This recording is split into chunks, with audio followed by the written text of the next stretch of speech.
4th of July when you were 10. In the picnic grounds. At what time did you eat your lunch in the picnic grounds at Niagara Falls when you were 10? At 11 o'clock. Dr. Fitzgibbon then tested the true powers of the memory and observation of the superconscious. If there was a bookcase in the house in which you lived in Buffalo when you were 10 years old, tell me the name of the fourth book from the right on the third shelf, he requested. There was no reply from the man. Dr. Fitzgibbon repeated the question in a more commanding tone. The man then mentioned the name of a book pertaining to motorcycles. The memory powers of the superconscious have been demonstrated in other experiments. I recall seeing one hypnotist place a middle-aged man into hypnotic sleep. Then he brought him back quickly through his younger years. You are now 20 years old. You are now 15 years old. You are now 10 years old. You are 6 years old. What is your name? The man gave his full name, John Bruck. Write it for me, the hypnotist asked, handing the man a piece of chalk and leading him to a blackboard. The man wrote the name in a rather round first-grade style script. You are 5 years old, the practitioner said. What is your name? The man again gave the same name. Write it for me, he again requested. This time the man struggled over printing his first name only. Write your other name, the hypnotist commanded. After a long wait, during which the man fondled the chalk uneasily, the subject said, I can't. You are now 3 years old, the hypnotist then said. What is your name? The subject replied only, Johnny. Write it for me, the man was told once again. Again a long pause and then the man said in a small voice. I can't write. Substantiating the perfection of the superconscious memory in this man was the discovery a few days later of a trunk containing some of the man's schoolbooks as a child. Several showed distinctly the manner in which the subject wrote as a child at several of the ages through which he lived in the hypnotic state. These conformed exactly with the results of the experiment. A wonderful demonstration of post-hypnotic suggestion ended the experiment I described earlier given by Dr. Fitzgibbon.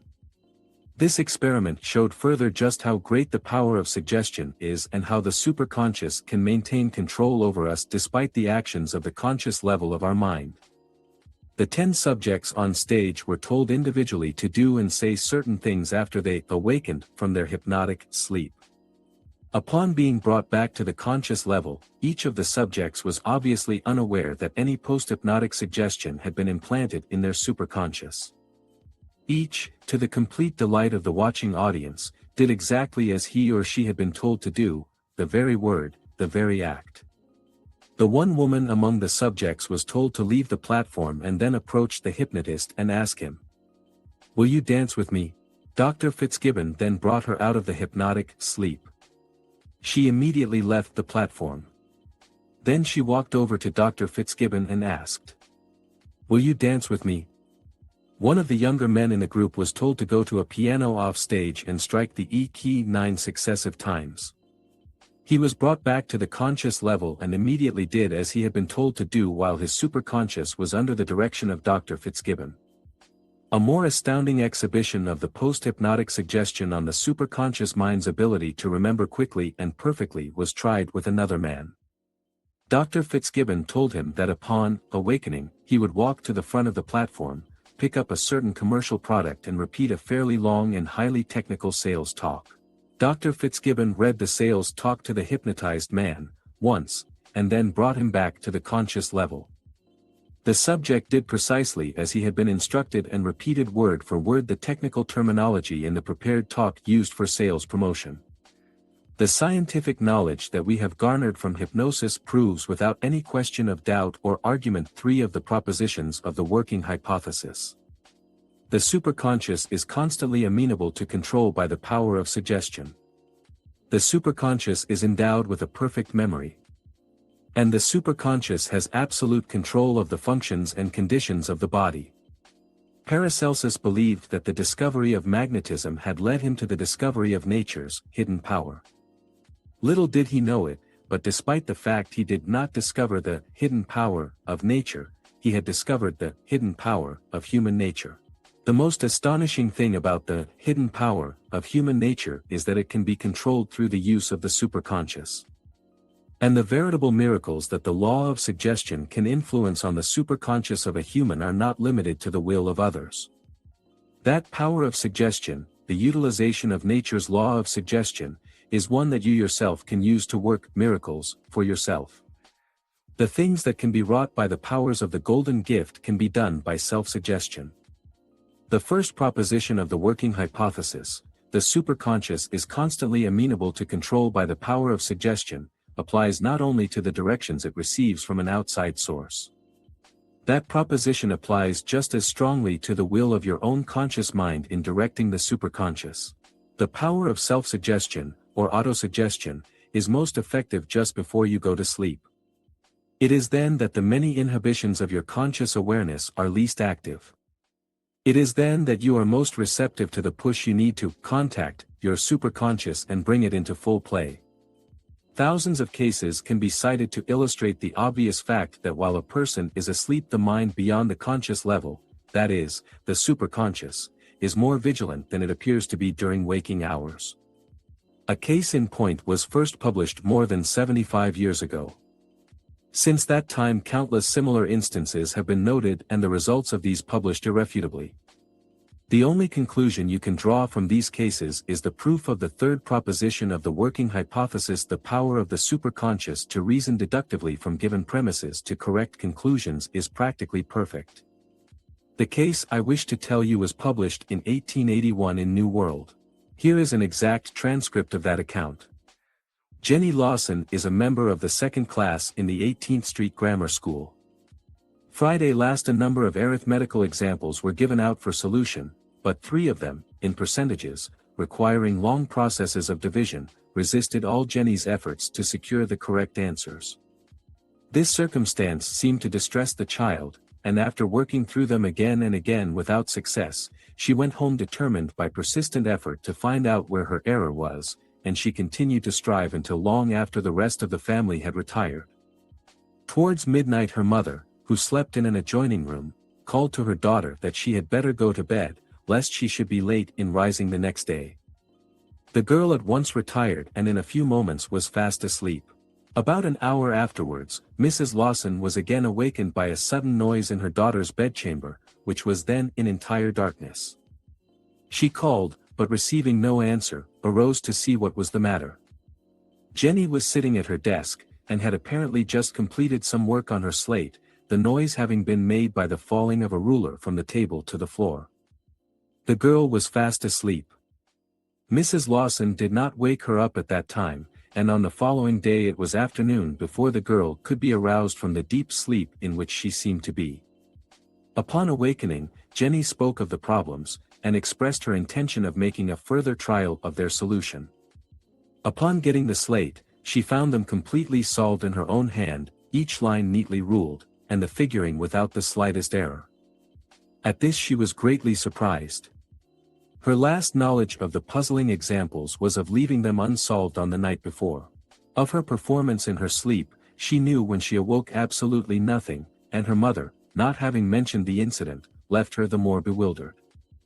Yesterday the girl brought her work to school, and related the incident attending it to her teacher. The room was entirely dark, the girl soundly asleep, during the working out of the test examples. She had never before shown any symptoms of sleepwalking, nor have any of her relatives been so affected. Were this the only piece of evidence available, it should be sufficient to convince you that your mind actually thinks beyond the conscious level while you yourself are asleep.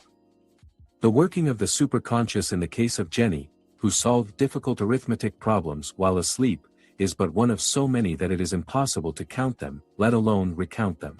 In my experience with such cases of sleep thinking, as that of Jenny's, I have found that the superconscious level of the mind always reasons deductively from established or given premises.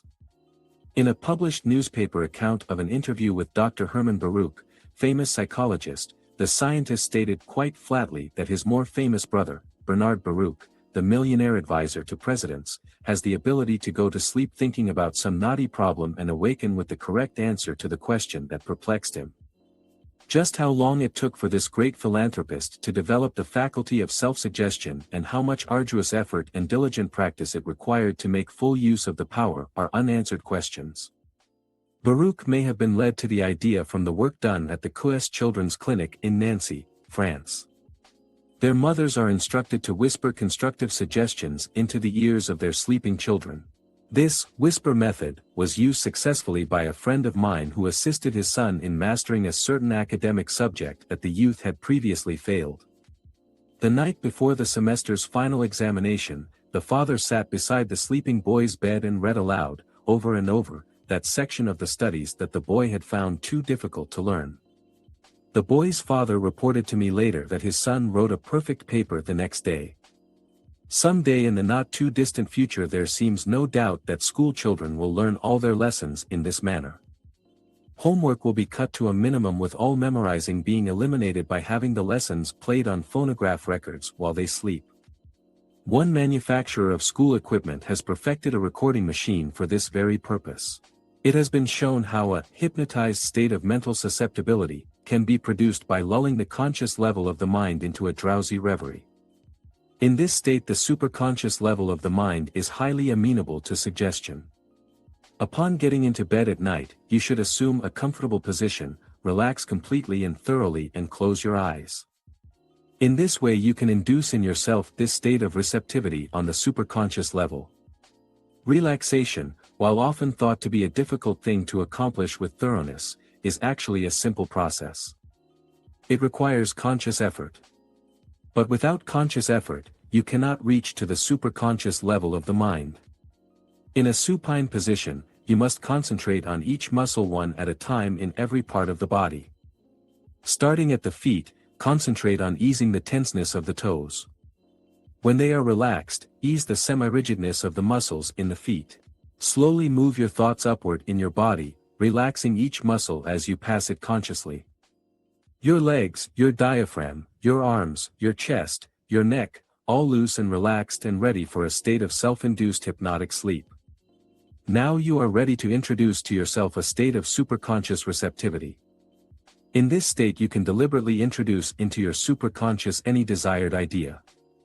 The powerhouse of the dynamic machinery that is the superconscious will transform this idea into a reality providing there is adequate emotional fusion. To assure contact between your conscious and your superconscious in the beginning of your experiments with this great power of the golden gift, repeat the suggestion night after night until you feel certain that the emotional fusion has been forceful enough and that the superconscious level has been reached and has accepted the idea. I have found that emotional fusion is the key to penetration of the superconscious from the conscious level.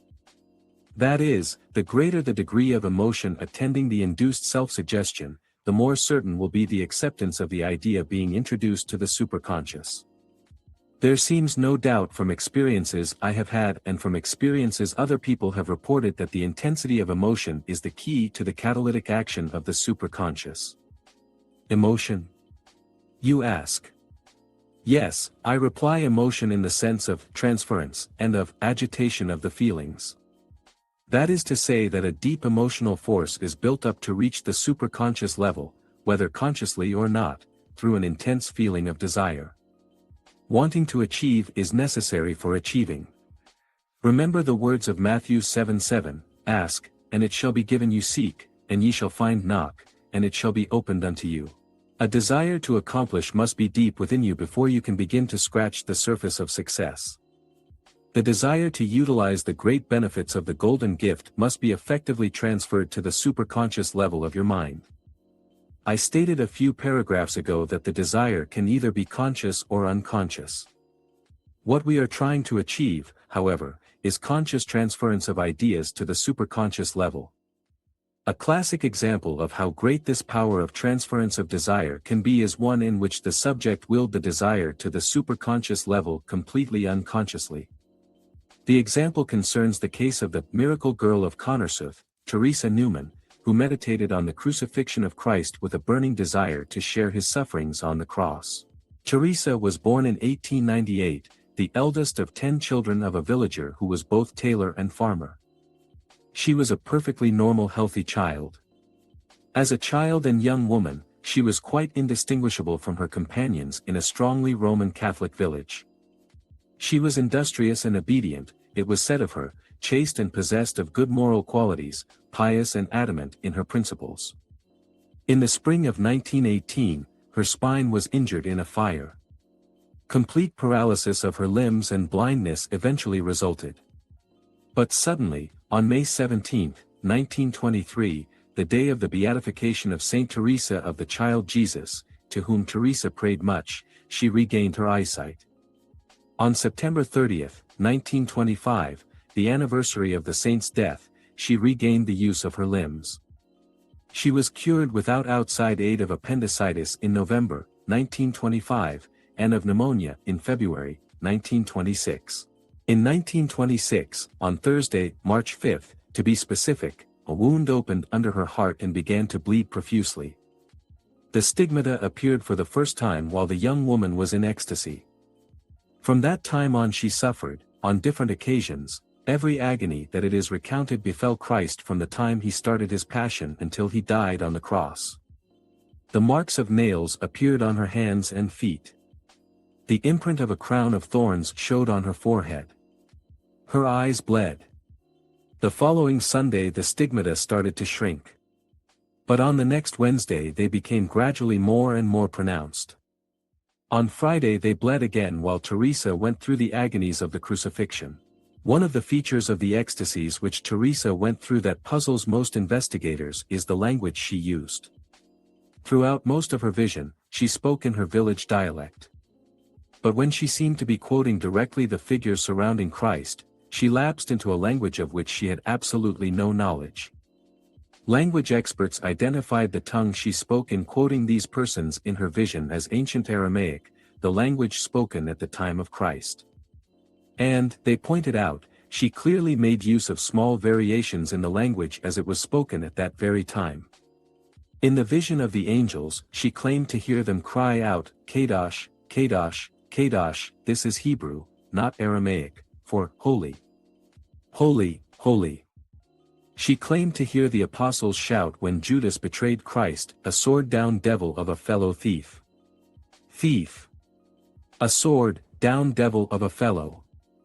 This she kept on repeating in a combination of the Aramaic and ancient Greek languages.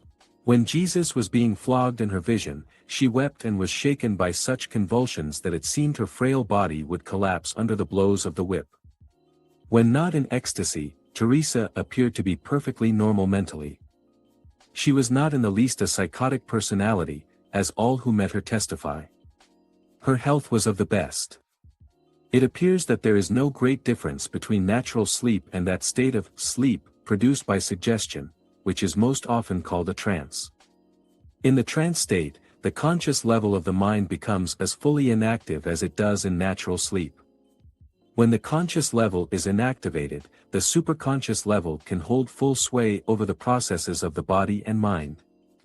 This scientific explanation of the miracle of the stigmata is in no way intended to detract from the power of God and the sanctity of Teresa Newman. Both, on the contrary, are clearly manifested to the unbiased observer in the phenomenon of her stigmata.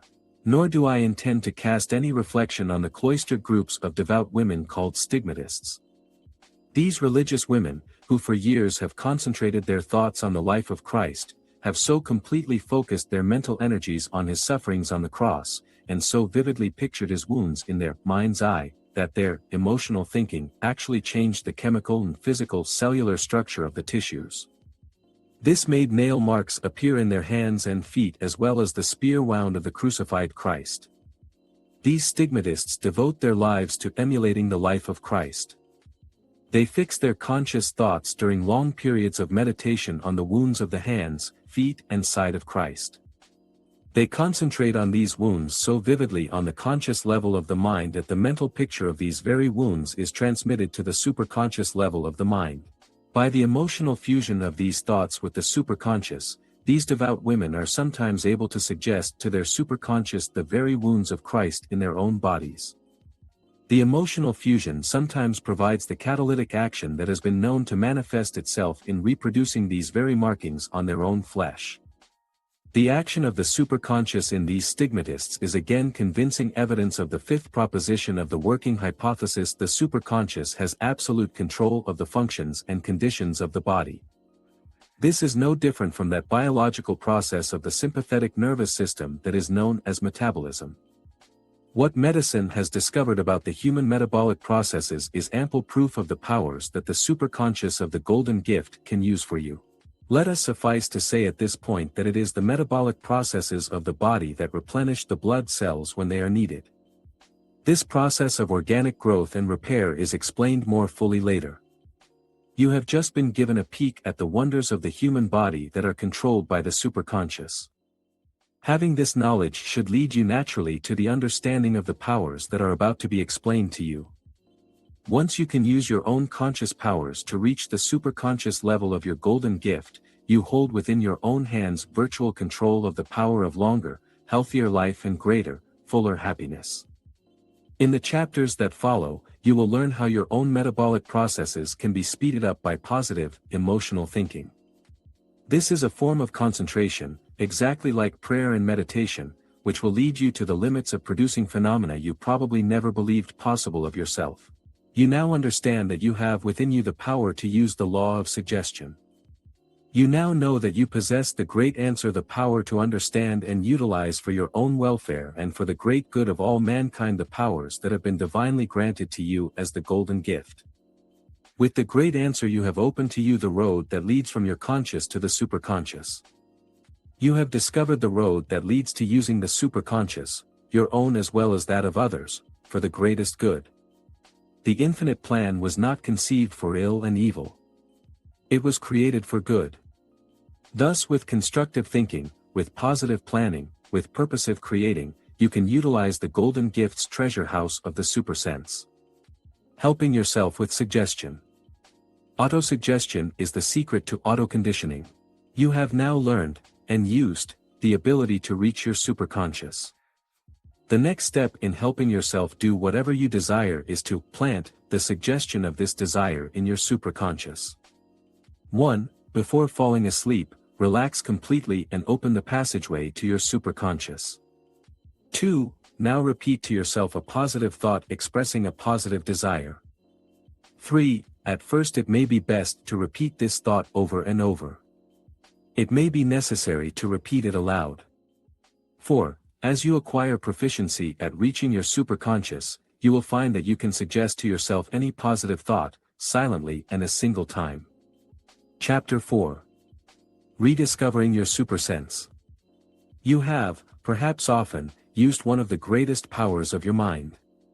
You have used it and have perhaps wondered a little about it. Or you have thanked good fortune for having shown you the way, and not bothered to think about it. What is this power?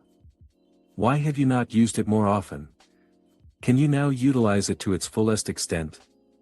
The answer to the last question is yes, as often as you want, when you learn what it is and how you can use it. You have undoubtedly done things on a hunch at some time or other and later discovered that you were correct in following this unexplained direction. Perhaps you have at some time had a feeling that led you to take the correct action in some activity, a feeling that you later probably called a sixth sense. Perhaps you may have been sitting at your telephone and thinking, so-and-so ought to call me, I have something very important to tell him and I can't reach him, then within minutes have the person in question telephone you. Perhaps you have been on your way home when for no apparent reason you stopped to buy a particular article. Then upon arrival home you have been told that had you telephoned you would have been asked to stop to buy that very article. Maybe you have been at a gathering when suddenly you went to find the person you came with and said, "You want to go home now, don't you?" and discovered your impression was correct. You called them hunches or attributed them to a sixth sense. You may perhaps sneer when someone talks about mental telepathy. Yet your so-called hunches or impressions resulting from your so-called sixth sense are no more incredulous than mental telepathy. What you perhaps fail to realize is that in addition to the five senses of the conscious level, seeing, hearing, feeling, tasting and smelling, there is a sense belonging to the superconscious level of the mind. It is a form of communication you are not familiar with. You encounter it infrequently. You notice it only in such rare instances as have been listed above. Yet it apparently is functioning even more thoroughly than the five senses of the conscious level. From what little is known of it, the superconscious sense, unlike the five senses, never rests. It is the supersense. From what little can be garnered of dead civilizations, the supersense is nothing new to man's knowledge. It apparently was known, and used, in ages past. Why science is only now setting about rediscovering the supersense is something that may never be explained. The supersense is in reality a double sense. It has all the powers of mental, television, in addition to all the powers of mental, radio. Telepathy, the telegraph of the supersense, is not abnormal. Eileen J. Garrett, writing in Telepathy, In Search of a Lost Faculty, says telepathy is part of the creative faculty. Further substantiating the theory that the supersense, and the superconscious, can help you mold a new life for yourself, Mrs. Garrett writes. If you grant it is within your power to improve yourself in any way, then you are able to achieve that improvement in self-expression by developing telepathic, clairvoyant and clairaudient powers. You see therefore that within you lies the power to make for yourself a regenerated life. There lies before you, when you tap this power potential of the superconscious, the ability to help yourself live a longer, healthier and more useful life. In your hands rests the ability to create for yourself new power of wealth and new concepts of happiness. Can you see yourself adding years to your life? Can you picture yourself a newer, healthier person, untroubled by the degenerative diseases of aging? Can you see yourself moving ahead in business, creating new ventures, making wise investments? Can you see yourself doing all the things you have dreamed of doing but felt incapable of accomplishing? Can you see a future with unlimited opportunity opening up in all aspects of living? These are no pipe dreams, they are not castles in the air. They are reality within your reach if you are willing to learn to understand the powers of the superconscious. The superconscious level of the mind, like the conscious level, has means of communicating with the same level in other persons. As the conscious mind developed, man developed his ability to communicate by speaking. But in so doing, it appears he lost the faculty of utilizing the communication level of the superconscious. It seems highly plausible that before ancient man began to make distinguishable sounds, talk, with his vocal cords, he communicated by sense, or rather, supersense. The superconscious is an entity unto itself with many powers. Not only does it store vast amounts of information, rapidly and accurately, but it has the powers to transmit to, and receive information from, the superconscious of other persons.